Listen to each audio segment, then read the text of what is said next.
दारू गोवा गुटखा व्यसन जर करतात तर खाली आरटीओच्या अधिकाऱ्यांनी खास व्यवस्था केली आपल्याला यम बसवलाय तर काही कोणाची गरज नाही बरोबर ही बरोबर आपल्याला उचलला ते रशी पण आहे ती कोणासाठी आहे फक्त जो गोवा गुटखा खातो या ठिकाणी कुणीही व्यसन करत नाही परंतु जर केलं तर त्यासाठी कोणाला गरज नाही कोणाची का तुम्ही सरावाचं व्यसन केलं तुम्हाला हे करू असं काय नाही. दुसरी गोष्ट आता हे ट्रॅफिक वाले ते या ठिकाणी बसले ज्यावेळेस आपण गाडी चालवतात कधी बऱ्याच वेळेस नशेमध्ये असतात तर आपल्या जवळ तिथं 60 लिहिलं असतं तर आपलं 80 असतं 80 असतं तिथं 100 असतं 100 असतं तिथं 120 असतं बरोबर. आता यांच्याकडे पण काय राहिलं नाही बरोबर ना.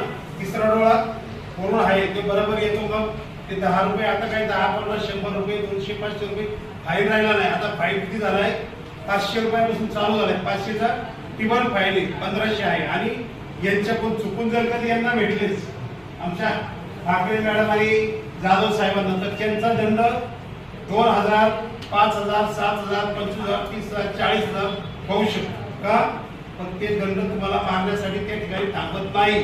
आपण चुकी करतो म्हणून त्यांना तो दंड मारावा लागतो. लक्षात ठेवा आपल्याला बराच वेळा वाटतो दंड जर मारला मला जर दंड मारला आपण लगेच करू मी काय केले हे कधी आपण स्वतःची आपली चूक सांगतो का सांगत नाही ना बरोबर ना. म्हणून प्रत्येकाने हे झालं याचं पण व्यसन करताना दारू गोवा मावा गुटखा हे व्यसन सध्या आता बऱ्याच जणांना माहीत झाले म्हणून हे व्यसन कमी झाले पण तू सर्वात मोठं व्यसन सध्या याचं आहे. मोबाईल पण